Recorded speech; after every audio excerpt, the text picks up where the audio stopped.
इसीलिए धम्मपद संघ ने एक काम शुरू किया कि बौद्धों को बौद्ध धर्म की बेसिक जानकारी दी जाए। उसके लिए एक छोटा सा कोर्स बनाया और उस कोर्स को जो है हटाने का काम किया। आज हमने वो कोर्स 158 लोगों को याद करा दिया है। अभी बक्सर बिहार में हमारा एक ऑफलाइन स्कूल चल रहा है और उसमें हमने जो है 21-22 छोटे छोटे बच्चे तैयार कर दिए जिनको वो कोर्स पूरा याद है। और जब वो पाली में बोलते हैं तो पूरी दुनिया से फोन आते हैं कि भैया ऐसा पाली में बोलते हुए बच्चे हमने पहली बार देखे हैं, तुमने कैसे सिखाया इनको। सीखना आसान है। हम तो ये कहते हैं कि आप अपनी सहमति दो। बाबा साहेब का मिशन है, बाबा साहेब का सपना है, पूरा हम करेंगे।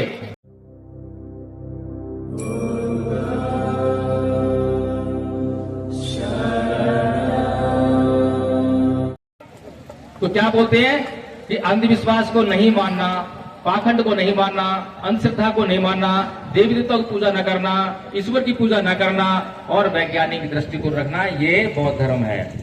मैं पूछता हूँ भैया कुछ और बताओ, बौद्ध धर्म क्या है? बस यही बौद्ध धर्म है। अब मैं जानना चाहता हूँ कितने लोग कहेंगे कि हाँ ये बौद्ध धर्म है। क्या ये बौद्ध धर्म है? ये तो बौद्ध धर्म की बात ही शुरू नहीं हुई है। जब बौद्ध धर्म की हमें बात ही पता नहीं है, बौद्ध धर्म का कोई जानकारी नहीं है, तो प्रचार किस बात का करेंगे? परम पूज्य बाबा साहब डॉक्टर भीमराव अंबेडकर हमारे लिए बहुत सपने देखते थे कि ये मेरा बहुजन समाज सुखी हो, इसको जो है समृद्धि मिले। एक बार की बात है, नेहरू जी संसद से बाहर निकल रहे थे, साथ में बाबा साहेब थे। बाबा साहेब के कंधे पर हाथ रखकर बोले, अरे बाबा साहेब तुम किन लोगों के लिए काम कर रहे हो? ये लोग तुम्हें कुछ नहीं देने वाले। अच्छा हो कि तुम कांग्रेस ज्वाइन कर लो और तुम्हें कांग्रेस बहुत कुछ देगी। बाबा साहेब बोले कि मैंने इस समाज में जन्म लिया है, इस समाज का मेरे ऊपर कर्ज है। अगर ये लोग मुझे पीट पीट कर इस लैंप पोस्ट पर भी लटका दें तो भी मैं इन लोगों के लिए काम करूंगा। तो बाबा साहेब जो है जब ये सोच रखते हैं, और बाबा साहेब को हमने कुछ नहीं दिया, उन्होंने 2 चुनाव लड़े और दोनों चुनाव उन्होंने हमने हरा दिया। वोट हमें दिलाया बाबा साहेब ने, उसी वोट का हमने बाबा साहेब के ही खिलाफ इस्तेमाल किया, हमने उनको जिताया नहीं। तो बाबा साहेब जो है और कुछ भी सपना देखते हैं।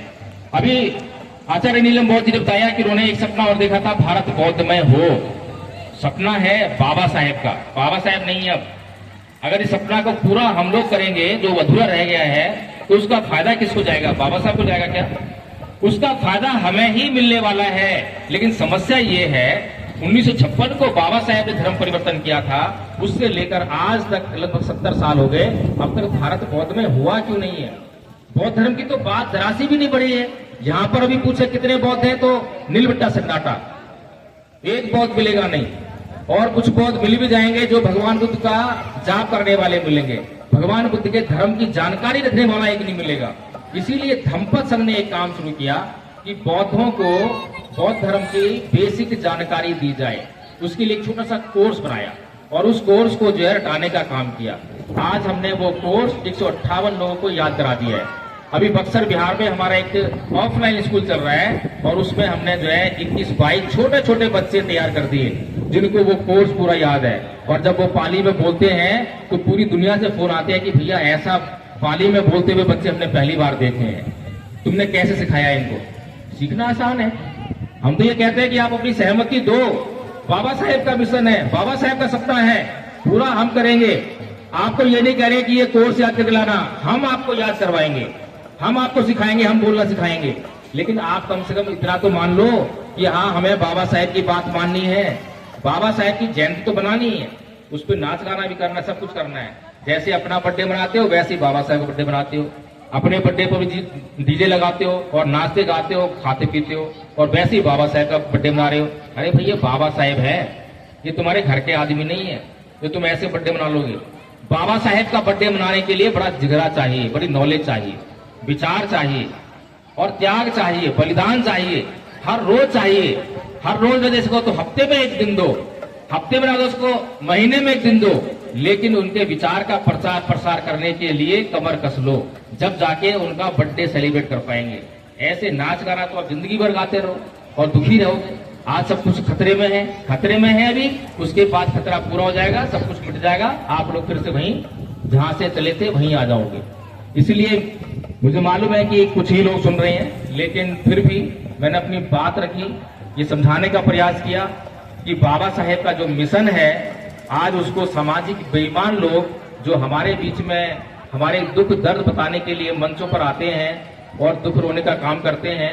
मैं आपको बता दूं कि वो आपके दुख दर्द को दूर करने के लिए नहीं आते हैं, वो अपने आप को अपने एमएलए और एमपी बनाने के लिए आते हैं। उनको खुद को एमएलए बनना है, खुद को एमपी बनना है, इसलिए आपके बीच में आते हैं कि आप दुखी हो, आप परेशान हो, आपको बताते हैं आपका संविधान खतरे में है, लोकतंत्र खतरे में है।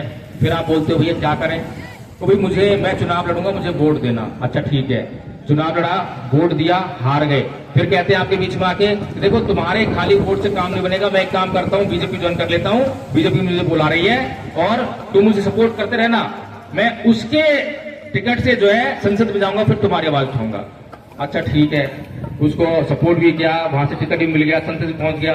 फिर 5 साल पूरे अपने जो गुजार देता है, उसके बाद आपकी आवाज वहीं की वहीं रहती है।